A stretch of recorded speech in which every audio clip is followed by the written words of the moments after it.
Bueno, muy buenas tardes. Gracias a todos por participar.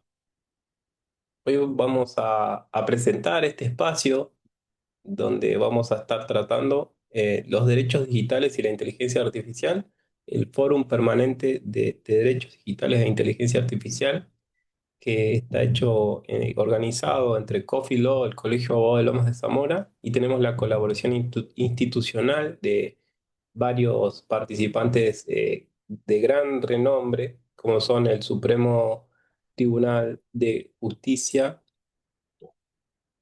de Guadalajara, sí, la Escuela Judicial del Departamento Judicial de Jalisco, ¿no?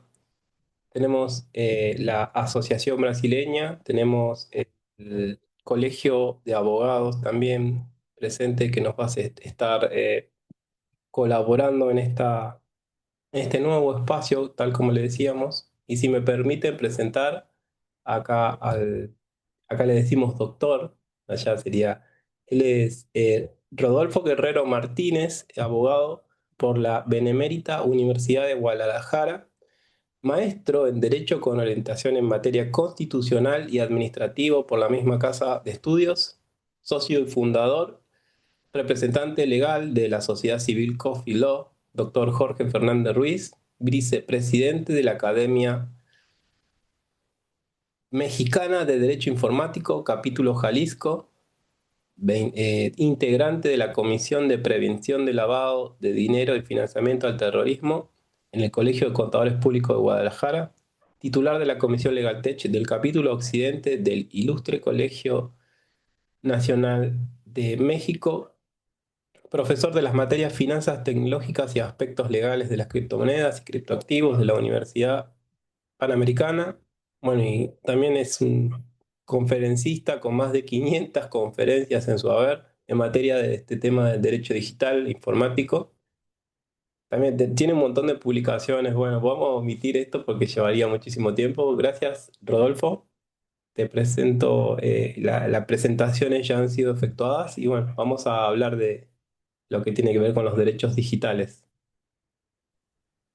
Y por supuesto, querido Miguel, y si me lo permites, además, en este orden de ideas y teniendo en cuenta que es la inauguración de los trabajos del Foro Permanente o Fórum Permanente de Derechos Digitales e Inteligencia Artificial, el decir que esto tiene como finalidad precisamente el empoderar a la ciudadanía digital, sin importar el país donde nos acompañen, especialmente a la comunidad iberoamericana que hoy más que nunca debe de estar consolidada en un solo bloque que armonice el derecho con las tecnologías de la información y de la comunicación. En ese sentido, como has recalcado muy bien, es importantísimo esto que está desempeñándose a partir de hoy con el Colegio de Abogados de Zamora, de la Argentina, junto con la sociedad Cofilo, doctor Jorge Fernández Ruiz, y con la colaboración institucional se da con la venia del Supremo Tribunal de Justicia del Estado de Jalisco, su escuela judicial,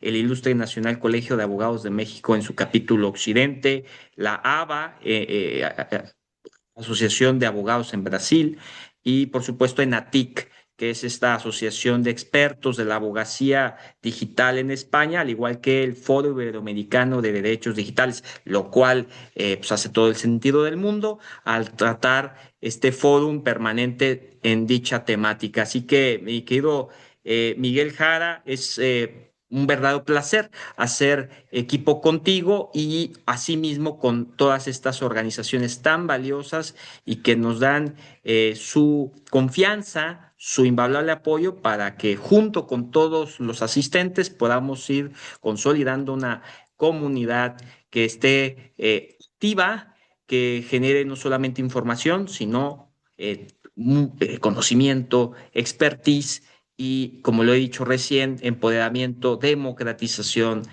a partir de diferentes proyectos como es este y de lo que podrá desplegarse, estoy seguro de ello, con cada uno de los encuentros que se estén generando mes con mes a lo largo de este marco que hoy comienza. Así que estoy encantado, muy feliz y atento a pues comprender ambas temáticas que estaremos desarrollando, querido Miguel. te escuchamos y pues complacido de estar aquí con todos los colegas que nos acompañan de diferentes partes de Iberoamérica.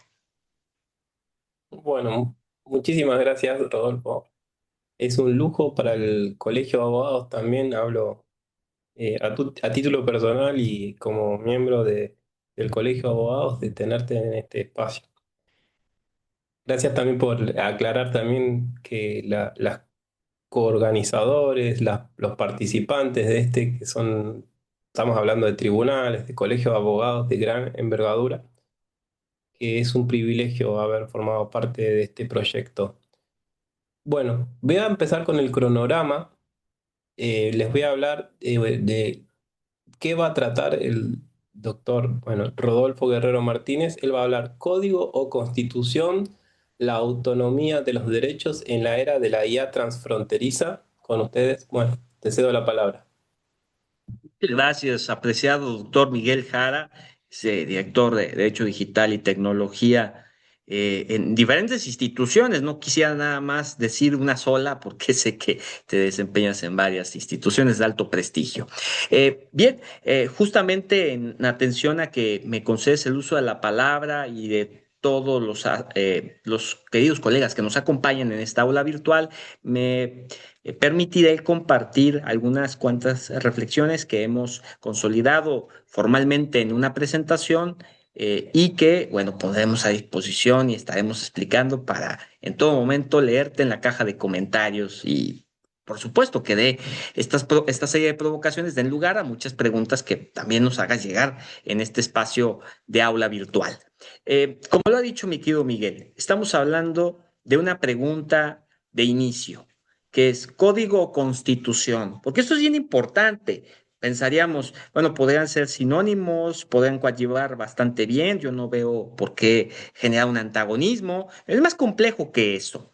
Y asimismo, la autonomía de los derechos en la era de la IA transfronteriza, que ya solamente hablar de estas dos líneas, después de esta interrogante, despliega una serie de puntos sinos que si me lo permiten estaremos viendo en unos minutos más sobre hechos geopolíticos que marcan un antes y un después en la conversación que debemos de tener sobre los temas de derecho, de inteligencia artificial y más enfáticamente tecnología, sociedad y economía. Bien, comencemos con este marco que ves ya en la pantalla sobre el déficit de gobernanza global, la tecnología sin fronteras. Aquí tenemos tres pilares bastante importantes. El primero de ellos que es la simetría de velocidad. A ver, expliquemos algo a la luz del informe internacional sobre la seguridad de la IA publicado este año sobre cómo el desarrollo tecnológico algorítmico avanza mucho más rápido que los ciclos legislativos tradicionales. Y me sorprende mucho esto. ¿Saben por qué? Porque hace particularmente 2 años publicó una asociación internacional de legisladores de diferentes países del planeta sobre cómo incorporar la IA en los parlamentos. Pero se quedó en una lectura de pocos, ya que si observamos la dinámica que llevan a cabo nuestros legisladores en cada uno de nuestros países, ya sea la Argentina, en México, todavía creen que hablar solamente de usar un chatbot es innovar. Y lo peor, que creen que todo lo que diga ese chatbot es infalible y lo pueden presentar como si fuera cierto a todas luces. Terrible. Entonces hay una simetría de la velocidad y estamos apreciando una serie de servidores públicos que no terminan de entender dónde están situados y cómo utilizar de forma adecuada la tecnología en comento, que es propiamente la inteligencia artificial. Pasemos al segundo pilar.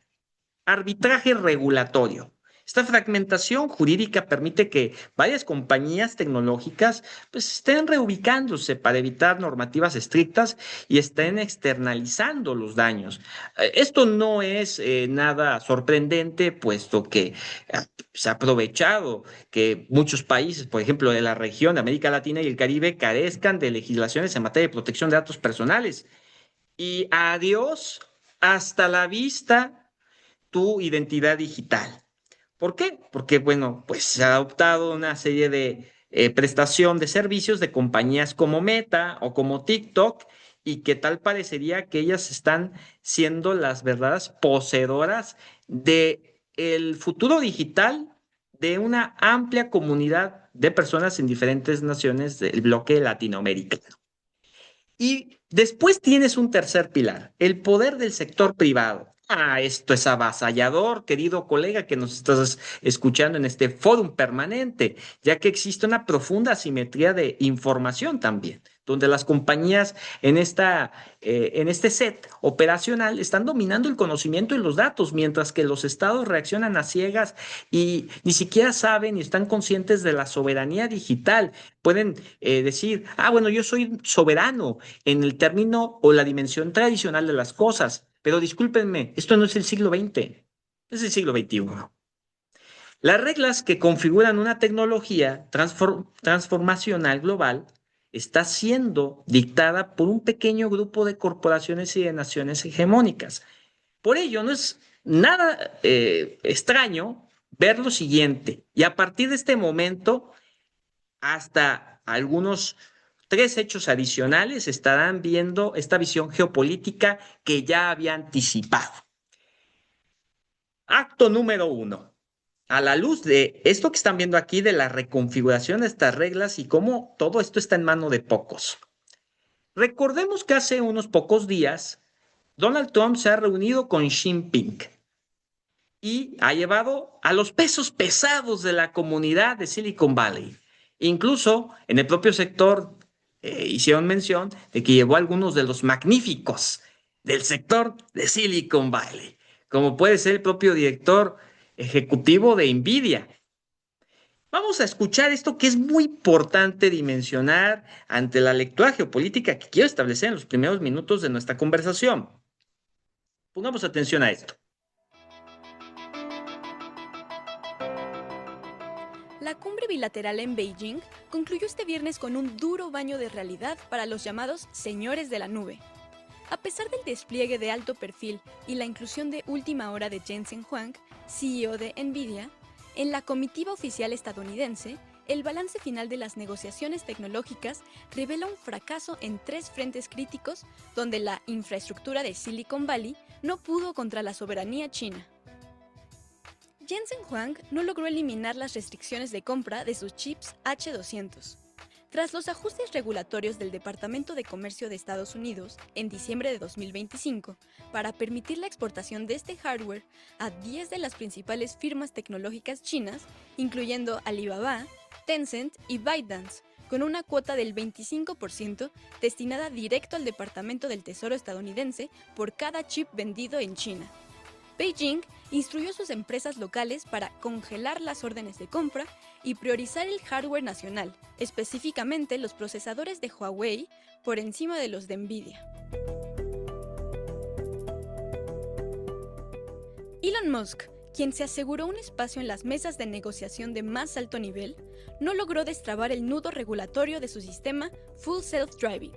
Tesla cuenta actualmente con una flota de más de 2.5 millones de vehículos circulando en suelo chino, una masa crítica que la empresa necesita activar bajo el modelo de suscripción mensual para sostener su valoración de mercado como firma de inteligencia artificial. La cumbre cerró sin un anuncio oficial de aprobación para el sistema de automanejo.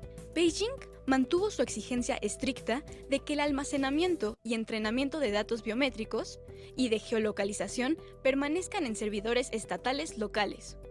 Tras conocerse el estancamiento, las acciones de Tesla registraron una caída del 4% en la jornada bursátil de este viernes.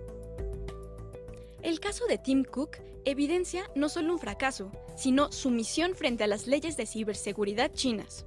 Para evitar que el iPhone pierda relevancia frente al agresivo resurgimiento de marcas locales como Huawei y Xiaomi, Apple tuvo que ceder el control de su ecosistema de software.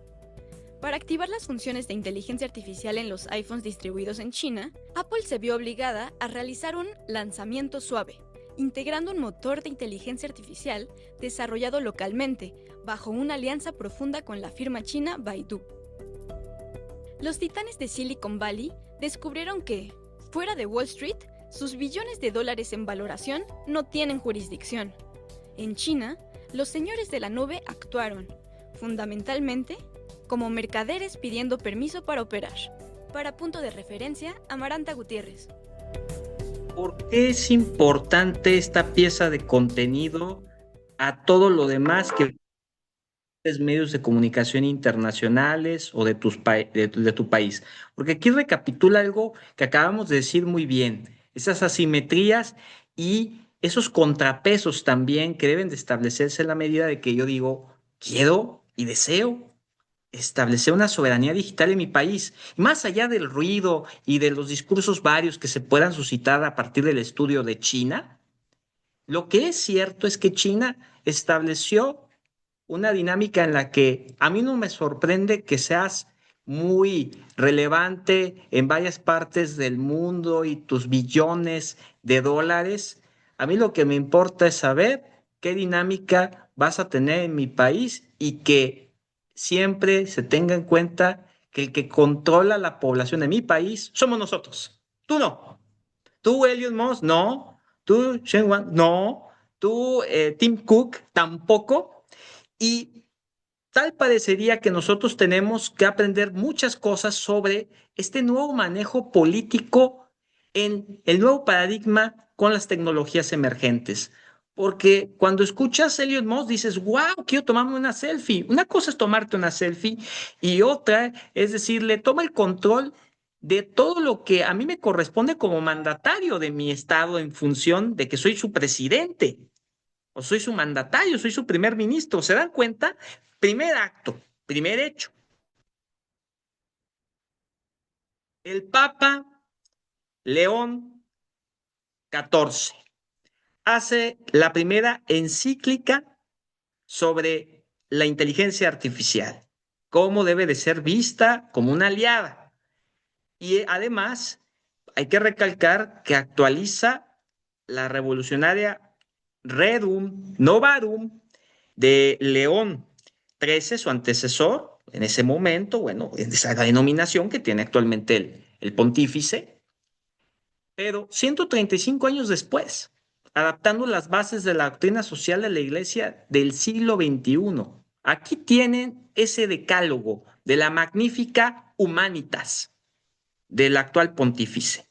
La persona humana está en el centro de todo progreso tecnológico. Dos, el gran desafío de nuestro tiempo no es técnico, sino humano y espiritual. Tres, la inteligencia artificial debe estar al servicio del bien común. Cuatro, la dignidad humana no depende de la productividad ni de las capacidades.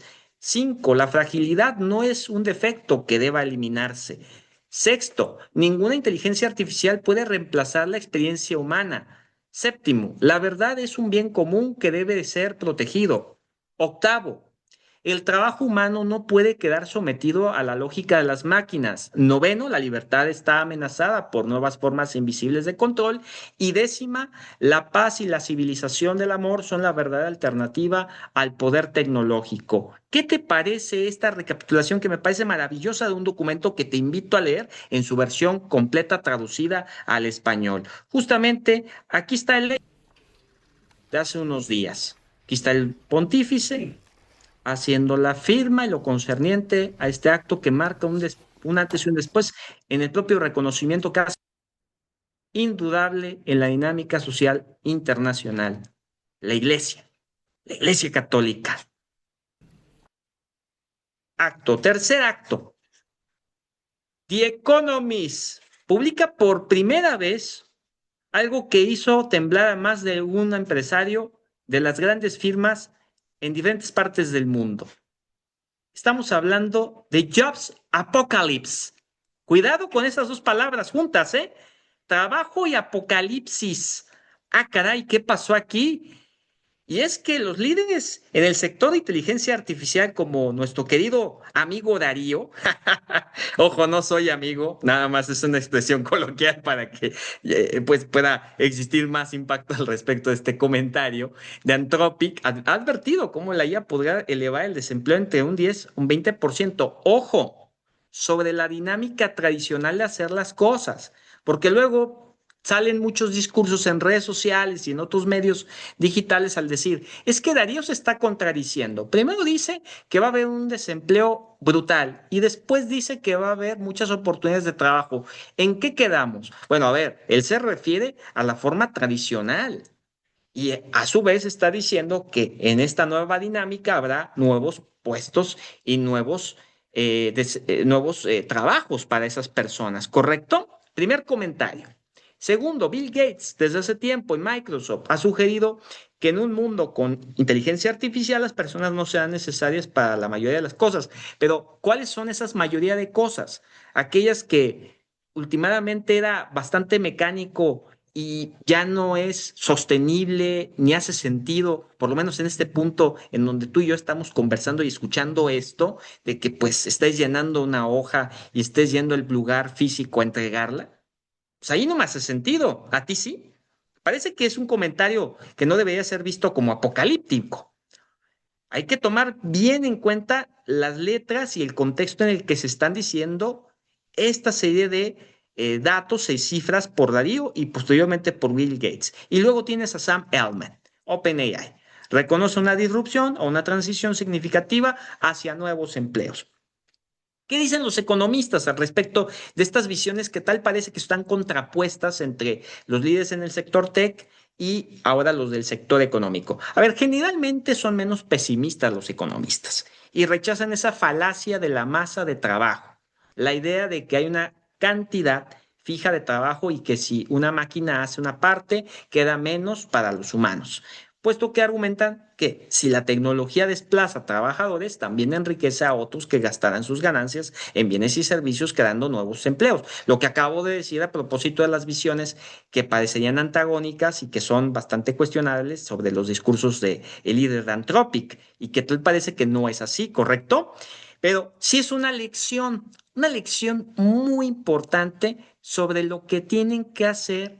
Vamos a ponerlo en términos amplios. Los banqueros, los financieros, los grandes líderes de empresa, las universidades que hoy están dando carreras empresariales. Es decir, a ver, es que estas son las nuevas competencias, estas son las actividades que debes de reconocer. Y ya no importa tanto de si sé o no utilizar Excel. Las cosas ya cambiaron.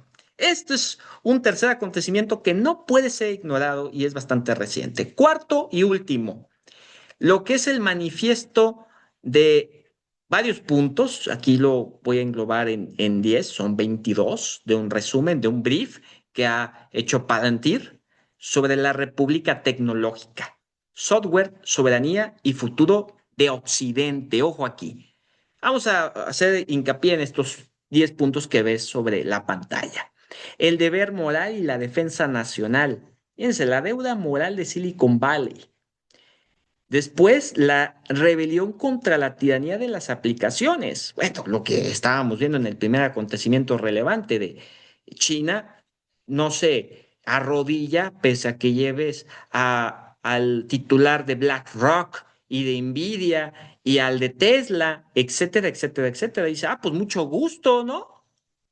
Después, el poder duro y la disuasión con inteligencia artificial, en donde se reconoce el software como ese nuevo poder duro. Y ojo aquí que es bastante importante esto, a decir también de la gran valía de las cuestiones físicas, de las infraestructuras. Y aquí quiero hacer un comentario adicional al margen, los centros de datos. Ojo, porque aquí en México hay estados que tienen centros de datos y que no necesariamente es positivo, es decir, en relación al empleo y por supuesto al impacto negativo que genera en el medio ambiente.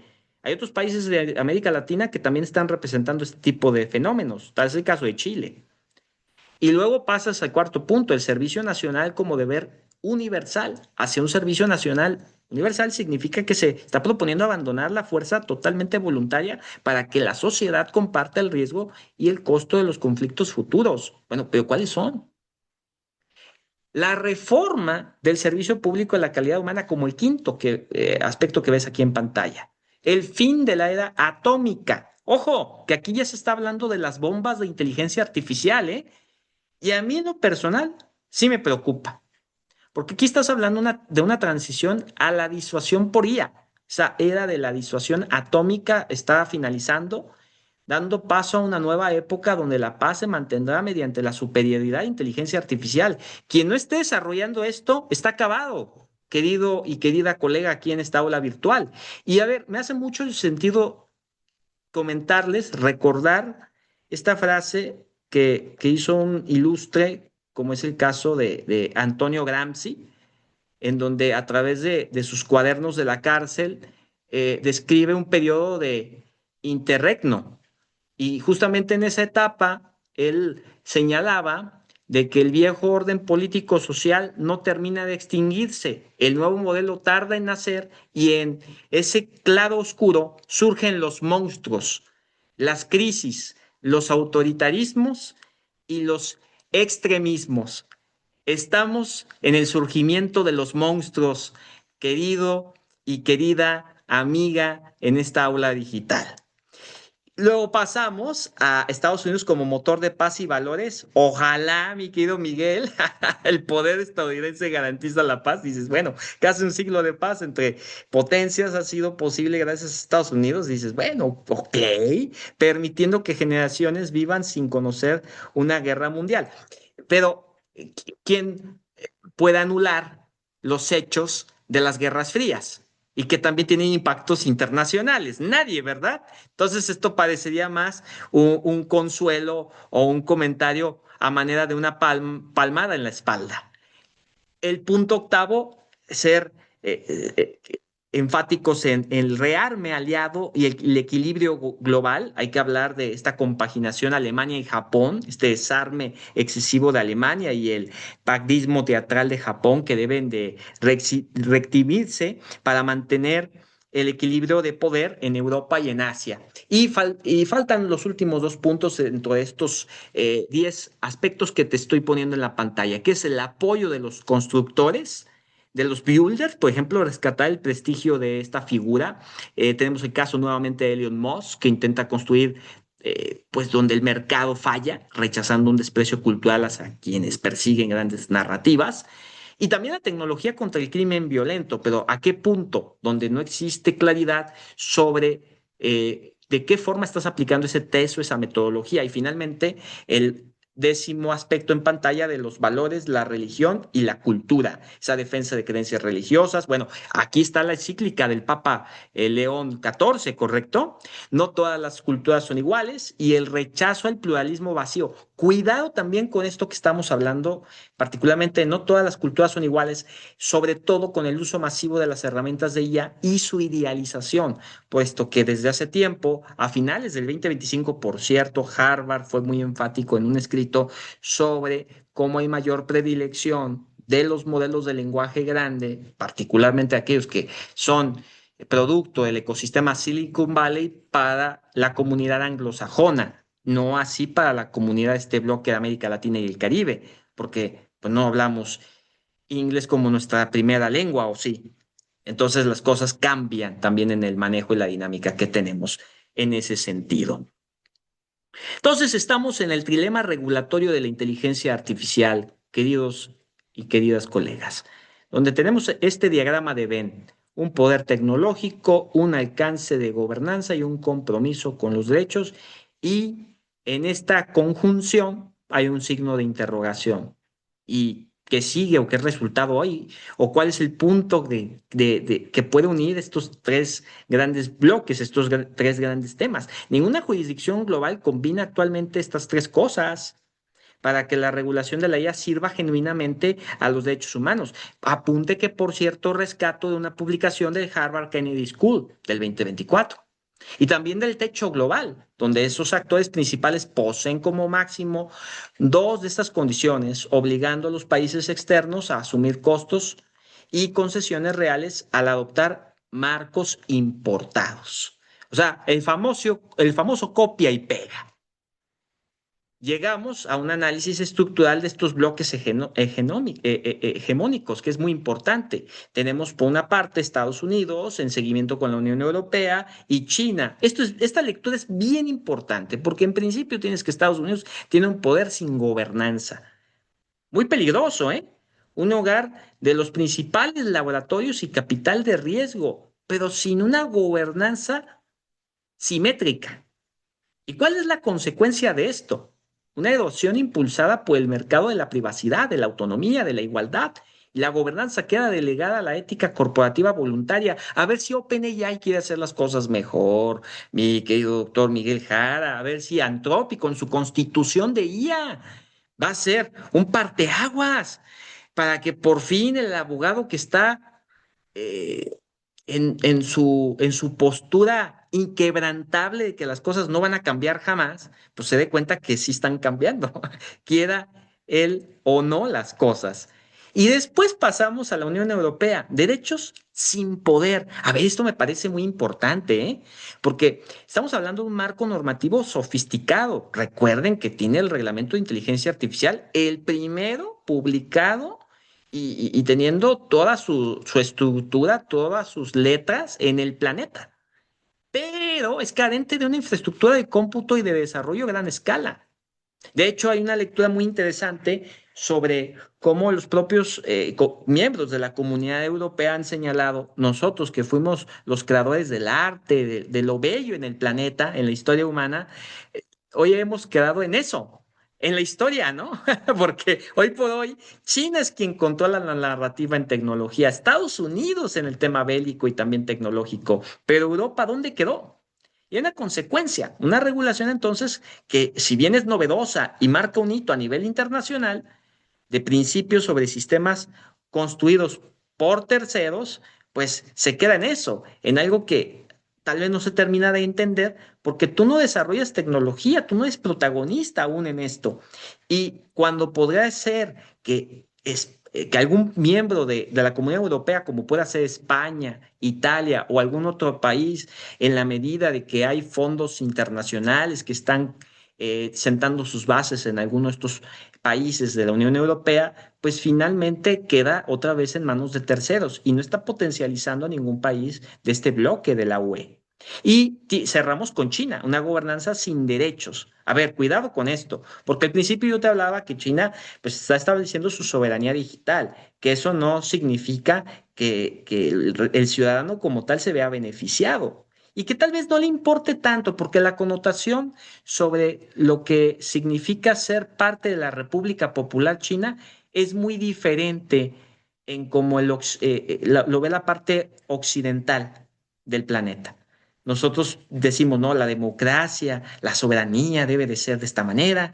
Y cómo que China se maneja de esta forma. Es muy dictatorial, ¿no? Es muy de dictadura. Bueno, si tú lo consultas con los estudiosos en diferentes universidades de China o el propio habitante en ese país, vas a descubrir que la visión es incluso avalar lo que se establece como sistema de gobierno en ese país. Entonces tú te sorprenderías, las visiones son distintas, ¿correcto?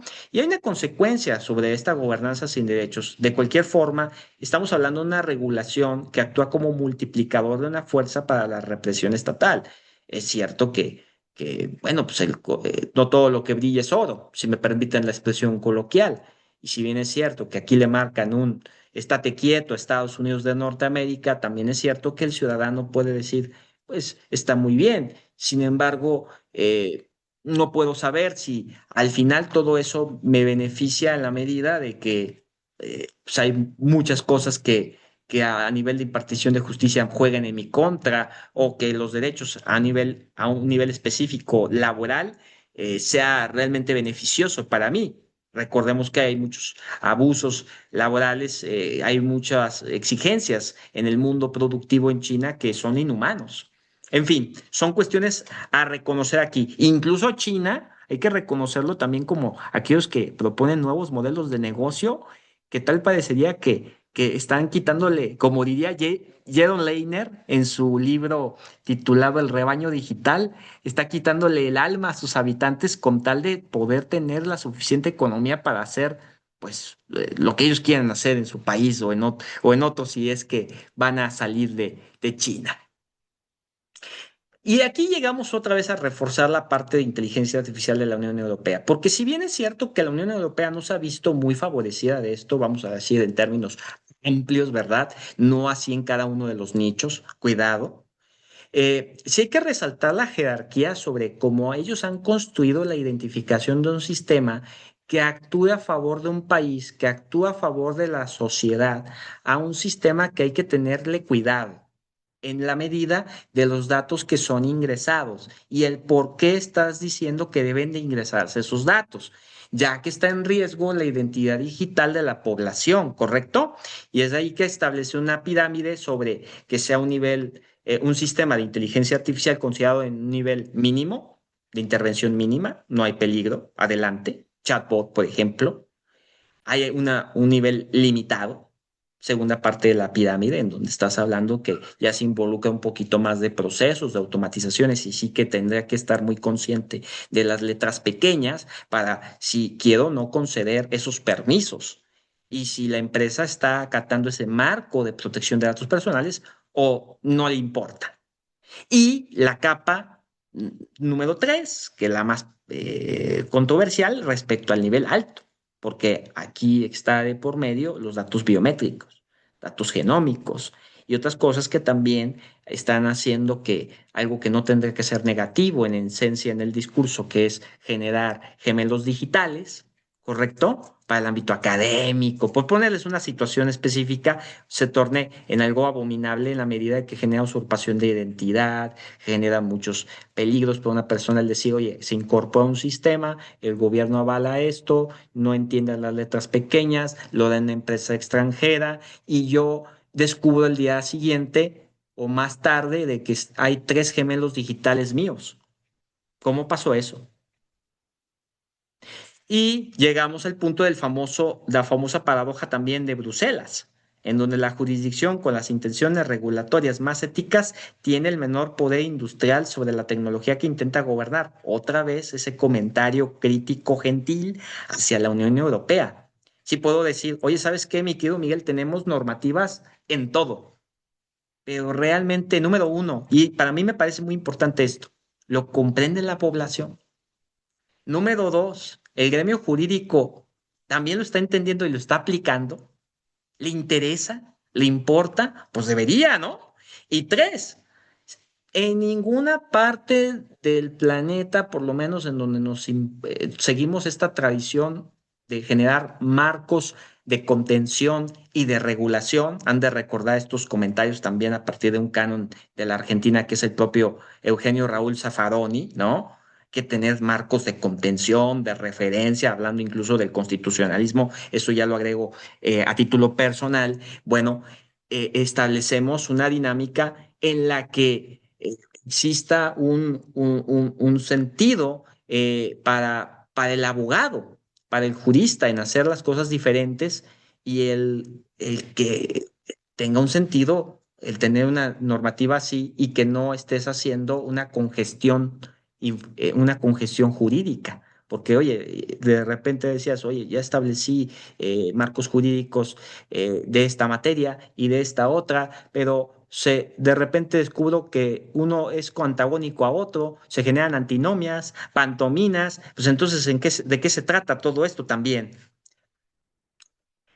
Estamos en un ecosistema dominante. Datos duros y la escala es lo que te estoy compartiendo en este momento. Estos tres son los grandes protagonistas que son un desafío para el jurista, para el legislador, el entender y en la medida de ese entendimiento el poder configurar ese constitucionalismo digital, no en lo que yo creo que debe de ser, sino en lo que realmente está marcando el ecosistema social tecnológico en una suerte, si no lo atendemos de forma adecuada en una tecnocracia, bueno, que realmente tenga esos marcos de referencia que acabo de anunciar. Tienes a OpenAI, una infraestructura muy interesante, correcto, una colaboración con Oracle, la adopción que ha alcanzado 700 millones de usuarios semanales. Anthropic, que hoy con su modelo Claude 4.7, aquí hay una fe de ratas que quiero hacer latente, alineada a normativas éticas explícitas, pero ojo, tiene más fuerza a nivel por así decir, constitucionalismo digital, la adopción de Anthropic más allá de su propia constitución, por haberse negado a que su tecnología siguiera siendo utilizada para atacar a diferentes países por el propio gobierno de Norteamérica, ¿eh? Hay que tener en cuenta mucho esos acontecimientos, esos hechos. Y luego tienes a Google con su reciente aparición del modelo 3.5 ya, eh, Pro, y la versión gratuita pues es 3.1 Pro. Para estos efectos, la gobernanza en el reporte de progreso de la IA responsable de este año, pues ha integrado también una mitigación de riesgos multimodales para que pues esa información ingresada, esa mitigación incluso de alucinaciones sea mucho más efectiva. Y entonces estamos en un marco realmente interesante, realmente controversial, puesto que la pregunta que emana de todo lo que he dicho recientemente, en estas dos últimas slides, por lo menos a la actual, es si la ética es voluntaria o hay una ley vinculante. Tenemos una tabla comparativa muy interesante. Ética voluntaria, el código, versus, o teniendo en cuenta, una ley vinculante que es la Constitución. Motor, transparencia y rendición de cuentas, querido Miguel y compañeras. Tenemos un motor en donde tenemos unas fuerzas de mercado y velocidad competitiva, el código. Tenemos una transparencia opaca en la mayoría de las circunstancias, de los escenarios. Y tenemos una rendición de cuentas inexistente. Inexistente. Y una ley vinculante en donde tienes una constitución, ¿no? Una protección de derechos a nivel de motor, a nivel de transparencia, unas auditorías obligatorias, explicabilidad algorítmica, una rendición de cuentas en reparación de daños, responsabilidad civil y límites estructurales. De esta manera rescato y cito a Eber en razón de que los gobiernos democráticos hacen las reglas, pero no las plataformas. Sin embargo, las plataformas no deben de estar sobre el Estado. ¿Estarás de acuerdo conmigo en ese comentario que es más complejo que eso? La soberanía de datos y la brecha norte-sur, pues es más marcada que nunca y teniendo en cuenta todo lo que hemos hablado hasta este momento en la charla, hay una extracción versus una imposición, por un lado, y por otra hay un riesgo de importación donde los países en desarrollo se ven obligados a adoptar marcos extranjeros. A ver, no es una crítica y lo hago con mucho tacto y sutileza al respecto, pero el caso de Perú, ¿no? Nuestros hermanos peruanos han hecho cosas muy importantes a partir del tema de inteligencia artificial, pero finalmente tomamos la estructura del marco europeo. Y discúlpenme, no son las mismas circunstancias. Y aparte, lastimosamente, nuestros países, el caso de Perú, el caso de la Argentina, el caso de México, vive hoy por hoy crisis en donde nuestros mandatarios no se caracterizan por hacer muy bien las cosas. Llámese el caso de Javier Milei, llámese el caso de las elecciones en Perú uno de los candidatos del famoso linaje de los Fujimori, y en México con la parte del bloque Andrés Manuel López Obrador. Y luego tienes la parte de la necesidad. Exigir equidad tecnológica, desarrollo de capacidades locales, ecosistemas soberanos que avancen el desarrollo sostenible sin externalizar los daños. Esto al decir del paper en IA Governance del 2024. Muy importante, sur global, norte global. ¿Cuál es esta balanza que tenemos que apreciar? Tenemos la opacidad, la explicabilidad y los riesgos subliminales. No me detendré mucho en estos detalles, puesto que ya sería muy redundante al respecto, pero sí decir que el problema de la opacidad sigue muy latente y es algo que no podemos dejar como algo meramente enunciativo, ya que estos modelos de IA operan realmente en black boxes, en estas cajas negras que sí deben de ser muy bien atendidas porque va más allá del bien jurídico a tutelar, que ya de por sí es primordial, que es el dato, sino también los procesos en los que yo puedo saber que esa información le va a ser útil a todos, a la empresa, al gobierno y al ciudadano. Hay una curación de datos, hay una gobernanza de datos, hay una actualización y anonimización de estos. Es que eso es lo que estamos hablando y no solamente es, opacidad, ¿no? Pues el misterio está resuelto. Ya sé cómo funciona todo esto para generar estructuras de gobernanza en inteligencia artificial en mi país, en mi municipio o en mi estado. No, no. Quiero ser muy específico en esta parte. riesgos subliminales. Me refiero a la IA que puede explotar vulnerabilidades psicológicas. Ojo con esto, a gran escala mediante técnicas de persuasión algorítmica. Lo hemos visto en temas electorales desde hace algunos años.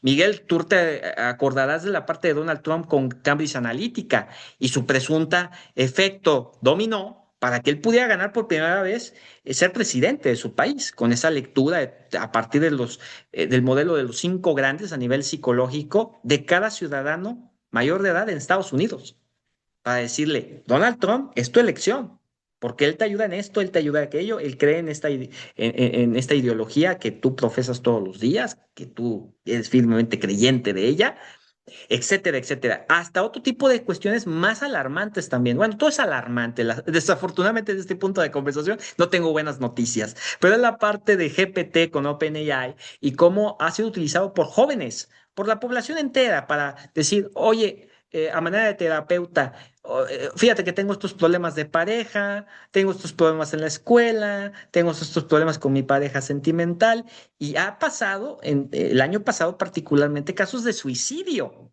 en los Estados Unidos en donde se han preguntado, oye, ¿qué tiene que haber una colaboración, una radiografía, una inspección sobre lo que está pasando en este tipo de sucesos de usuarios menores de edad que están dialogando con GPT y que le están diciendo que ante un suceso social, después quieren quitarse su vida, ¿no? Y reportarlos a las autoridades, hacer protocolos con los padres de familia, etcétera. Riesgos subliminales también muy, muy inquietantes y me interesa mucho que tengamos esta visión mucho más clínica al respecto. Y finalmente el derecho de la explicabilidad. Entender sin lugar a dudas hoy es poder, pero no es tan sencillo establecer esto. El derecho de la explicabilidad y el realmente entender las cosas a un nivel de mayor número de capas en profundidad, en la medida de que estamos en una infodemia. Y muchos no saben qué pasó. Y es ahí que yo digo mucho que las personas hoy no saben mucho de muchas cosas. Dices, oye, pues ya me quedo experto en todo, ¿no? De repente hablando de estos temas de inteligencia artificial, mal el abogado utilizaba Word y PowerPoint y ya al día siguiente quería subirse al tren del marketing de la IA y ya era experto en inteligencia artificial, querido Miguel, y dices, ¿tú qué? Bueno, ok, pero imaginemos esto en el bloque social, es muy complicado. Y a ver, esto es parte de la responsabilidad que tenemos que hacer y es de la ética además. Oye, no puedo autonombrarme o decir cosas que todavía no tengo la información suficiente para realmente hacer un posicionamiento al respecto. Y bueno, voy concluyendo. Es la parte de la dignidad humana y la autonomía de la interacción hacia donde nos estamos dirigiendo con esta lectura previa, en donde tenemos el límite innegociable, que es nuestra integridad. Esas directrices éticas que ya bien anunciaba la UNESCO desde antes de la pandemia o en el lapsus de la pandemia, especialmente teniendo en cuenta primero las directrices en el año 2019 y después las recomendaciones en el 2021. ¿De acuerdo? Después pasando por una autonomía cognitiva, en donde tenemos esa integración que plantea amenazas estructurales a la capacidad humana de autogobierno y toma de decisiones vitales por sí mismos. Esa autonomía cognitiva pues, es muy importante. Desde el año 2006 han marcado algunos neurocientíficos que pues los ciudadanos, los chicos universitarios son menos eh, pragmáticos, tienen incluso un nivel de coeficiente intelectual menor. Cuidado ahí, ¿eh? Porque estás expuesto a mucha información, pero ¿saben qué? También a mucho desgaste y a llenar tus neuronas o a conformar mapas neuronales de pura basura. Y eso no te hace más inteligente. Es más, yo llamaría que está consolidando el famoso efecto perico, ¿no? El perico escucha, pero no necesariamente está razonando esas palabras. Y además, hoy estás lleno de información, te desvelas, genera un efecto de dopamina, el hecho de estar viendo colores, interacciones en tu smartphone, 3 de la mañana, no sé si a ti te ha pasado, 4 de la mañana, y después dices, oye, ya me interrumpió el sueño, no voy a tener el mismo rendimiento, y así sucesivamente en cada ciudadano que va prolongando ese tipo de malos hábitos, sin saber las consecuencias. y el derecho a la interacción humana. Hoy, claro, querido Miguel, compañeras y compañeros, estamos hablando de que la interacción humana vale oro, pero también en medida de que se dice, oye, pues yo no quiero dilatarme tanto tiempo en hacer trámites, pagos, etcétera, pues yo quiero rápido resolverlo en la página o en el chatbot, punto. Yo no quiero que ir a la sucursal, que 20 minutos, que 30 minutos de traslado, que el calor de la época, que el frío de la región. No, no quiero nada de eso. Pero muy probablemente en muchos de los procesos o en muchas de las circunstancias de aquellos servicios que dé una universidad, que dé un gobierno, tienen que tener sí o sí la parte presencial, porque no todo puede ser desempeñado por las máquinas, ¿de acuerdo? Y eso es parte importante de esto que estamos hablando. Finalmente estamos, sin lugar a dudas, dirigiéndonos a algo que más de alguno diría es un sueño, maestro Rodolfo Guerrero. Es un idealista usted. Bueno, pues como diría Ferrayoli cuando publicó su libro de una constitución para la tierra, pues, se vale generar esas líneas que permitan hacer trabajos serios y que sí marquen la diferencia. La historia no tiene por qué, o sea, el futuro de la historia no tiene por qué ya estar plenamente escrito o tener un esbozo de por medio para decir, eso es y no lo vas a poder cambiar, puesto que estos pilares sí los estamos viendo en la práctica. Tal vez pequeños, tal vez atomizados, pero están, querido y querida colega, en esta aula virtual. Derechos humanos internacionales como parte de la base de la pirámide, en donde los grandes pilares en la conversación para sostener esta innovación y desarrollo en IA serán la transparencia, la responsabilidad y la soberanía. Todos aquellos puntos que hemos tratado en diferentes situaciones, en diferentes apuntes que te he traído a lo largo de esta conversación. Estamos hacia un constitucionalismo algorítmico. Esta es la responsabilidad integral en la cadena de valor. Un desarrollador del modelo base, un implementador de las interfaces de programación de las APIs, hacia el usuario final, al ciudadano. La UNESCO ha enfatizado al respecto de esto, como ya lo decía hace unos momentos.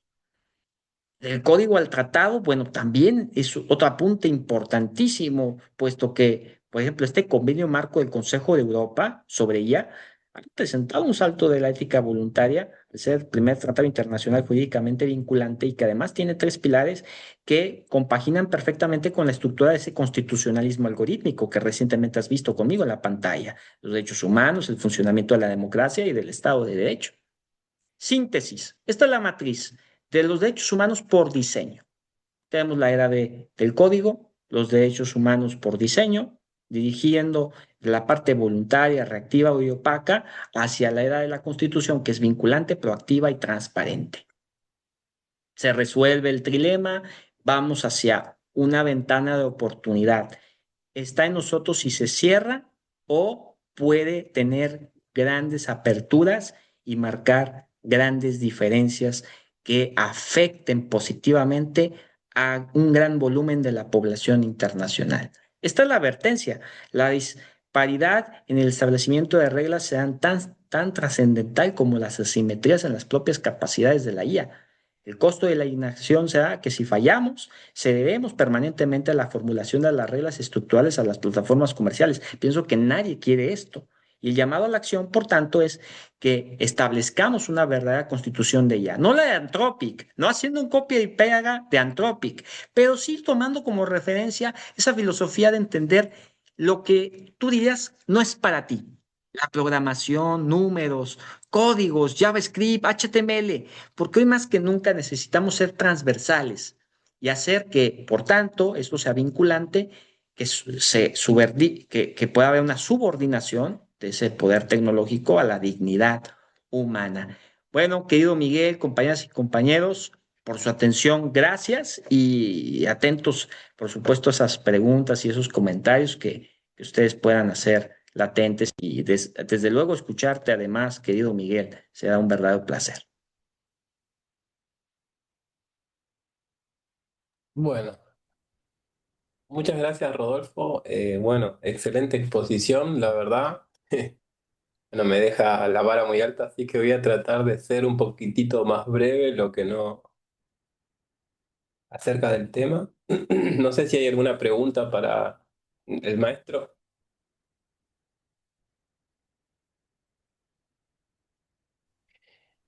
Bueno, si no hay ninguna pregunta, entonces vamos a dar comienzo un poquitito con la segunda parte de este.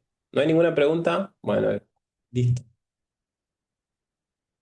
Bueno, entonces yo voy a hablar un poquitito de lo que tiene que ver con los derechos digitales y principios fundamentales. Voy a hablar de el estado del arte del constitucionalismo digital en Iberoamérica y en Argentina. Así que voy a tratar de hacerlo de entre hasta 18 minutos máximo va a ser mi presentación. Así que no, ya saben el tiempo y también les quiero aclarar que va a quedar grabada, así que no se vayan. Bueno, sobre los derechos digitales, hay una cuestión etimológica que tenemos que tratar antes. ¿Qué son los derechos digitales? Y ahí entra en cuestión el desarrollo que tiene actualmente el derecho informático, que autores como, por ejemplo, Moisés Barrio, Andrés, se refiere al derecho informático en sí como los derechos digitales. Por eso tenemos que hacer la aclaración siempre de que nos referimos a los derechos digitales desde la mirada de los principios fundamentales en entornos digitales. Ahora bien, ¿qué tiene que ver esto entonces con el constitucionalismo digital? Y ahí entra en juego lo que se denomina una línea de idea que venimos trabajando, que es la transformación digital del derecho y la abogacía también, por supuesto. Esta transformación produjo también, lo vemos en muchísimas ramas de diferentes áreas, ya sea que hablemos en el derecho o hablemos en otras materias como en la ingeniería o en la medicina, hay una transformación imperante. Todo ello en el paradigma de la era digital, revolución digital o como le quieran llamar. Esta transformación imperante empieza a modificar diferentes. Acá tengo en el preámbulo, por ejemplo, de la Declaración Europea de los Derechos Digitales, habla directamente de la transformación digital en el preámbulo. Dice, la transformación digital afecta a todos los aspectos de la vida de las personas, brinda grandes oportunidades, mejor calidad de vida, crecimiento económico, también desafíos que tenemos que ver. Entonces, cuando hablamos de derechos digitales, nos referimos entonces a la transversalidad que está ocurriendo en el paradigma del derecho. Entonces, la transformación digital impacta en todas las ramas y en una de ellas es en el derecho constitucional. Entonces nosotros aclaramos entonces, derechos digitales como principios fundamentales en entornos digitales. La Declaración de Derechos Digitales de la Unión Europea no puntualmente no refiere a esto, ¿no? No dice un concepto de qué es qué son los derechos digitales. El, por su parte, en Iberoamérica tenemos lo que son una declaración a la que adhiere nuestro país, la Declaración de, la, de Derechos Digitales Iberoamericana, donde dice que los derechos digitales son los derechos humanos en entornos digitales. Y acá se viene la cuestión. Entonces, el concepto, por ejemplo, que Moisés Barrios nos da es que los derechos digitales se refiere a los derechos en entornos digitales, ya sean fundamentales o ya sean ordinarios. Entonces vemos como ya los derechos digitales abarcan muchísimo más. Abarcan con la transformación digital, abarca muchísimo más espacio, muchísimo más, un espacio digital muy amplio, donde hay derechos, por así decirlo, ordinarios, que bueno, no me gusta la palabra, y también fundamentales. Hablamos de principios tan importantes como la libertad. Y como antecedentes, porque estoy hablando del estado del arte, recuerden que tengo 18 minutos, creo que ya gasté. Como antecedentes, tenemos en principio la Constitución Española, 1978, donde ya dentro de un título de los derechos y deberes fundamentales, el artículo 18, apartado 4, reza: la ley limitará el uso de la informática para garantizar el honor y la intimidad personal y familiar de los ciudadanos y el pleno ejercicio de sus derechos. 1978, vanguardia. Por eso yo respeto mucho la doctrina española, donde tenemos referentes como Lorenzo Cotino Hueso, Moisés Barrio, bueno, Tesone, que lo vamos a tener mañana. Eh, Tenemos muchísimo trabajo nosotros. Así que bueno, volviendo entonces, la Constitución Española 1978, recién la Carta de Derechos Digitales empiezan a surgir post pandemia, pero hay un trabajo muy grande detrás, como por ejemplo la Carta de Derechos Digitales de, de Portugal. También, 2020, 2020, tenemos 2021 la Carta de Derechos Digitales Española, 2021 la Carta de Derechos Digitales de Portugal, donde directamente se llaman derechos digitales. Y nuevamente habla de la transformación digital. ¿Vieron por qué yo a mis posgrados, a unos posgrados que tengo el privilegio de dirigir, le poníamos transformación digital? Ahí viene. Tiene una razón de ser y una línea de estudio que se está desarrollando. No es crear, vamos a hablar de derechos digitales para venderles un curso, o vamos a hablar de derechos digitales para venderle un librito. No, estamos trabajando dentro de lo que es, dentro de lo que es una línea de estudio que se viene trabajando desde 1978 hasta 2026. Estamos en el 28 de mayo de 2026. Entonces, Carta de Derechos Digitales Española de 2021 habla de transformación digital y nos habla directamente de derechos fundamentales. Es la Carta de Derechos Digitales de España tiene la particularidad que no hay no están enumerados cuáles son los derechos digitales, sino que habla de libertad, Y cuando nosotros vemos otras, por ejemplo, la Carta Portuguesa de Derechos Humanos en la Era Digital, se llama, también no están, al estar positivizada, pero no están enumerados cuáles son. Entonces tenemos ahí una cuestión que vamos a ir viendo. Después tenemos la Declaración Europea de Derechos y Principios Digitales para la década digital en el 2022. Creo que la Declaración Europea de Derechos Digitales también, además de hablar de la transformación digital en el preámbulo, también nos da varios conceptos y nos da varios lineamientos para que los países del bloque incorporen estos derechos digitales. Y finalmente llegamos a la Carta Iberoamericana de Principios y Derechos en Entornos Digitales, donde también nuevamente acá se habla de la digitalización, por eso derechos digitales, y por eso hablamos de nuestra filosofía de lo digital.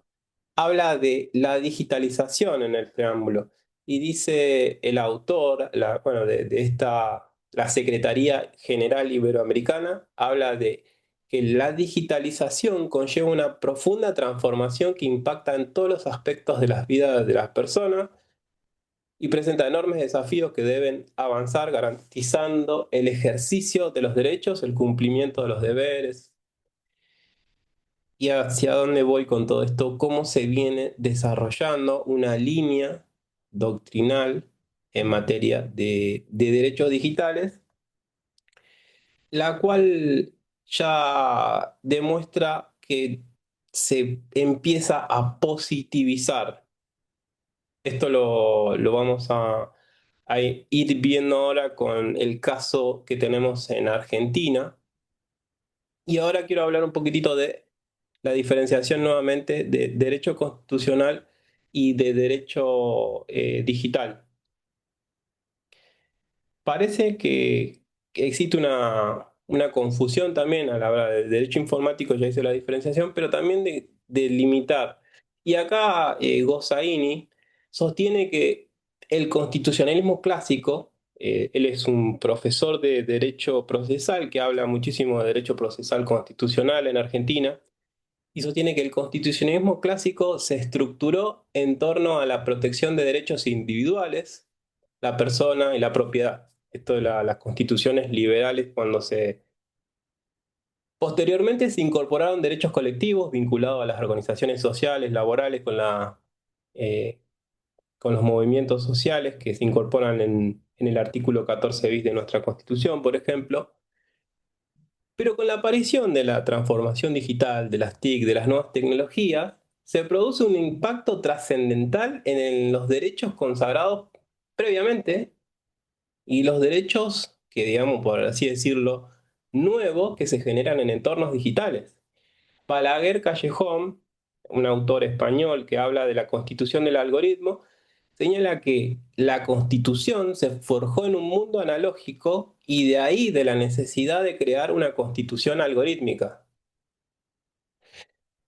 También habla Balaguer Callejón habla de cómo el desequilibrio que producen las grandes empresas que tienen el Producto Bruto Interno grande de países más grandes que podrían pagar la deuda externa de Argentina en un santiamén. Si nosotros nos ponemos a pensar las Big Tech, ya sea Apple, Google, Amazon, ¿cuál más me falta? Alphabet, Alibaba, representan la capitalización más del mercado más grande de Wall Street. Entonces, ese desequilibrio de poder es el que se viene a presentar como una problemática nueva y que tiene que ser eh, visto en el esquema del Estado y del poder del constitucionalismo tradicional. Entonces, hablamos de que el constitucionalismo digital consiste en esto, en ver en los límites del poder nuevo que existe. Por eso es una nueva dentro de lo que es el derecho constitucional tradicional, importante, porque el constitucionalismo digital está dentro de lo que es el constitucionalismo clásico. O sea, la rama clásica. Es como hoy hablaba, bueno, esto entre paréntesis, como hoy hablaba dando una clase, que nos quieren vender nombres como el prompt injection, el legal prompt engineering, bueno, hay un montón de anglicismos que están muy espectaculares, pero después de todo nosotros somos la rama de la abogacía, tenemos la carrera de la abogacía y tenemos los elementos tradicionales que buscan, por ejemplo, después de todo, los principios fundamentales son la vida, la libertad. Tenemos un montón de principios fundamentales que tienen que ser resguardados. 10 minutos. Sánchez Barilao, otro autor que sigue a nuestro Balaguer Callejón, nos menciona que el constitucionalismo digital surge en el marco también con mayor fuerza con posterioridad al COVID-19 y reacciona a la nueva realidad digital que tenemos. Entonces, eso es lo que yo quería explicar del esquema que tenemos a nivel iberoamericano. Y ahora en Argentina. En Argentina podríamos hablar que todo comienza, ¿no?, en 1994 con la incorporación del artículo 43 de la Habeas Data y del derecho a la persona de rectificar información personal, etc. Después también tenemos la 25.306, la protección de datos personales. Tenemos diferentes, un entramado en materia de constitucionalismo digital y en materia de principios fundamentales en entornos digitales que tiene que ser desarrollado. ¿Por qué tiene que ser desarrollado? Me tomo el atrevimiento porque todavía no fue desarrollado. En Argentina tenemos, bueno, acá no quiero sonar, bueno, voy a sonar un poco crítico. Tenemos un desarrollo que no ha estado a la altura de las circunstancias en materia de derechos digitales como lo ha sido en España. Se produjo la positivización de los derechos digitales en la provincia de Santa Fe sin haber desarrollado estas líneas de estudio. O sea, el famoso pusimos primero el carro y después el caballo era. Bueno, soy malo para los refranes o los adagios. Y el desarrollo este que se dio en la... es un poquitito lo que yo les mencionaba, que la Unión Europea viene sacando obras, viene... Y la Unión Europea tiene otros principios, como por ejemplo, a la hora del impacto de la inteligencia artificial, el principio de accountability que viene heredado del Reglamento General de Protección de Datos Personales. Jamás lo tratamos en la doctrina nacional. El principio de accountability o el principio de responsabilidad proactiva que tiene el RIA, el Reglamento General de Protección de Datos Personales, jamás se trató en Argentina, no sé, ¿dónde está? Porque claro, nuevos problemas y nuevos conflictos de poder requieren nuevos. En el derecho procesal electrónico apareció la figura del letrado depositario. Jamás se vio eso. Entonces el derecho procesal sale con una respuesta. Acá, en materia de gobernanza, el principio de accountability del reglamento es la obligación de cumplir, demostrando el cumplimiento a través de rendición de cuentas. Es un principio proactivo de cumplimiento del reglamento general y del RIA. Acá mencionó. Después tenemos la evaluación de impacto sobre derechos fundamentales. En el RIA está en un montón, disperso en un montón de lugares. En el artículo 27 del Reglamento de Inteligencia Artificial, lo tenemos en el artículo 35 del Reglamento General de Protección de Datos Personales. Son un conglomerado tan grande el RIA de leyes, tiene tan de artículos, que si nosotros ponemos derechos fundamentales, vamos a encontrar en 190 veces la vamos a encontrar la palabra. Eh, en forma más simple, les comento, la evaluación del impacto sobre los derechos fundamentales es la evaluación del impacto potencial de un sistema de inteligencia artificial que va a tener. Es una evaluación de riesgos. Y después tenemos lo que es el principio de supervisión humana. Yo le llamo principio de contingencia humana. Siempre lo menciono, que ahora lo tenemos que tener los abogados, el principio de contingencia grabado a fuego. El principio de supervisión humano viene de la idea del humano en el centro, o sea, human in the loop. El RIA, que el Reglamento de Inteligencia Artificial, a diferencia de muchísimas legislaciones, pone en el centro al ciudadano, tal como lo hace el Reglamento General de Protección de Datos Personales. Y el principio de supervisión humana, del artículo 14 del RIA, es el que establece diciendo integrar a los seres humanos para prevenir o reducir al mínimo los riesgos de la salud, seguridad, derechos fundamentales de los sistemas de alto riesgo, todo en consonancia con varios considerandos y varios.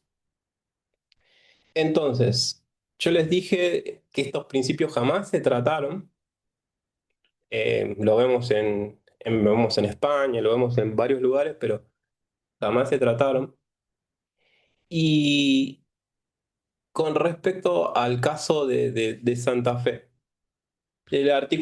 tenemos el artículo 27, 28, 29 y 30, donde se trata la Constitución de Santa Fe, un catálogo de derechos digitales. Y bueno, hay un par de autores que hacen una crítica que mencionan entre de los artículos. No voy a entrar puntualmente en cada artículo, se los voy a dejar el link si desean ustedes profundizar en estos artículos, que son derecho a la protección de datos personales, tiene derecho, ¿cuál es el artículo 28? Dice que todos los derechos reconocidos por la Constitución son plenamente aplicables a los entornos digitales. Artículo 29, derecho a la protección de datos personales. Y lo que este autor, Peirano y Peirano, se preguntan si, por una parte, la realidad socioeconómica nacional permitirá incluir, o sea, desarrollar estos principios inspirados o van a quedar eh, van a quedar en un catálogo de buenas intenciones. Tal vez si nosotros hubiéramos desarrollado en profundidad estos temas, si hubiéramos hablado de estos principios, como yo les mencioné, un par de principios que no existen en el derecho patrio desarrollados, por lo menos no encontré. Si ustedes encuentran, me mencionan. Y si hubiera algún error, por supuesto, estas líneas de investigación, mi palabra no es la final, todavía sigue en desarrollo, yo me encuentro escribiendo el tema, así que esperemos que también estar a la altura de las circunstancias con la importancia que tienen la nueva doctrina en materia de derechos digitales y principios fundamentales en entornos digitales. Gossaini, este autor, en un último artículo, habla de gobernar. Al hablar de gobernar la inteligencia artificial, dice que en realidad no hay conclusiones, todo lo contrario, hay más dudas. Lo que se puede cambiar es la adaptabilidad, porque puede ocurrir que sea un presupuesto necesario para la aplicación y que la infraestructura no sea semejante a todos los continentes. Nosotros no podemos depender de otra doctrina, no podemos depender de España, nosotros tenemos que tener nuestro propio desarrollo y nosotros tenemos que empezar a desarrollar este que es importantísimo, un tema basal, que va a ser el tema, yo considero que es un tema de debate donde vemos que el poder que está, todo lo que nos habló Rodolfo, el esquema de poder global, perdón, tiene que ser acompañado por las líneas de estudio y de desarrollo de la doctrina y que esté a la altura de este nuevo eh, esquema de poder que existe en el mundo. Hace 18 minutos. Así que bueno, muchas gracias. ¿Preguntas? Recuerdo que cuando hablé en la Universidad del SEMA de derechos digitales, me mataron la pregunta y me dijeron, ¿existe un catálogo de derechos digitales? No existe un catálogo, es una línea en desarrollo. Si nosotros vemos la Carta Iberoamericana, si nosotros vemos la Carta de Española, si nosotros vemos la Declaración de Derechos Digitales de la Unión Europea, son todos catálogos diferentes. ¿Por qué? Porque está desarrollándose el tema. La Constitución sigue en papel y tenemos que hacer la Constitución, como dijo Balaguer, de algorítmica o digital. Bueno, preguntas. Gracias.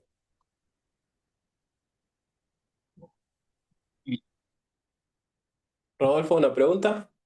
18 minutos, ¿eh?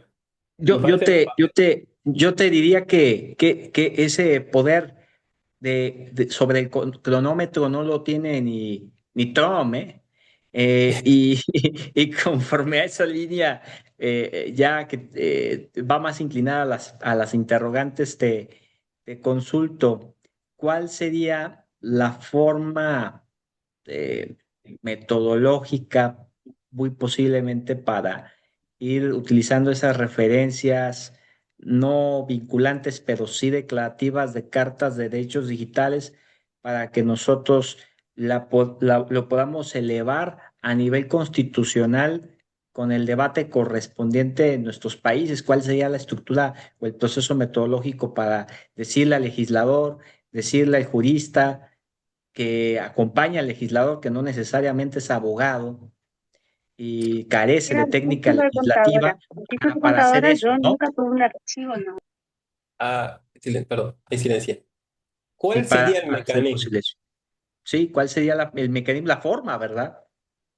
Sí, bueno, yo creo que habría que, en principio, poner en el eje, ¿no? La temática en el eje de las universidades, ¿no? Ponerlo en el eje en las diferentes academias, tratar este tema, como por ejemplo vamos a hablar, ¿no? El artículo 14 tradicional habla en nuestro país de la libertad de ambulatoria, ¿no? Te doy un ejemplo, este. Actualmente tenemos lo que es la libertad en entornos digitales. ¿Hasta cuál es el límite? Porque cuando nosotros habla un académico que se llama Martino, que yo le menciono, regular es gobernar las libertades. Gobernar es como, por ejemplo, limitar la libertad. Entonces, antes de limitar una libertad, yo creo que hay que desarrollar en la línea de estudio, ya sea en las universidades, ya sea en diferentes espacios como este, como en el foro, debatir esto y después ver si se presenta un proyecto de ley para reformar una constitución. Y no regular sin un debate previo, porque podemos hacer un debate en un mes y presentar la reforma de una constitución, pero ¿será ese el mejor resultado? No está nada, yo creo que personalmente no está nada escrito en materia digital y no podemos utilizar el método tradicional que se utilizó siempre para regular tradicionalmente algo físico para regular algo digital. También tenemos que ver diferentes opciones tal como se hizo, cómo se utilizó para la regulación de la inteligencia artificial en la Unión Europea. Bueno, ahí no sé si tuvo los mejores resultados más óptimos, pero por lo menos intentaron. Muy bien, pues es algo verdaderamente provocador y desafiante y tendremos que involucrarnos en medida de nuestras posibilidades, querido Miguel. Totalmente de acuerdo. Vamos a tener este espacio y vamos a hablar la próxima, podemos hablar de otras cuestiones que tengan que ver con derechos digitales, con constitucionalismo digital, con inteligencia artificial y debates que son de profundo, eh, de un pensamiento profundo, ¿no? En el derecho que no estamos tomando a la ligera, acá estamos en lo más serio que podemos. De acuerdo, de acuerdo, estamos entonces pues muy contentos, querido Miguel, si me permites el comentar que estén todos acompañándonos en el inicio del Fórum Permanente de Derechos Digitales EIA y que en ese sentido les invitamos a estar muy pendientes de las redes sociales digitales, de los diferentes grupos de comunicación para efectos no solamente que obtengan su certificado de asistencia, sino también que tengamos el gusto de y se integren a la comunidad activa académica sobre estos temas y que pues nos acompañen en las próximas charlas. Bueno, muchísimas gracias, Rodolfo, muchísimas gracias a todos los que participaron y se quedaron hasta ahora. Les mando, bueno, un saludo a todos, un abrazo muy cordial y nada, nos estamos viendo Dios mediante. Gracias a todos. Así terminamos estos trabajos del Fórum Permanente de Derecho Digital en su primera sesión, su sesión inaugural, con la participación de Miguel Jara y su servidor Rodolfo Guerrero. Los esperamos en las siguientes conversaciones. Que estén muy bien y cuidado con abusar de GPT o de Alexa, ¿eh? Cuidadito ahí. Nos vemos en la siguiente.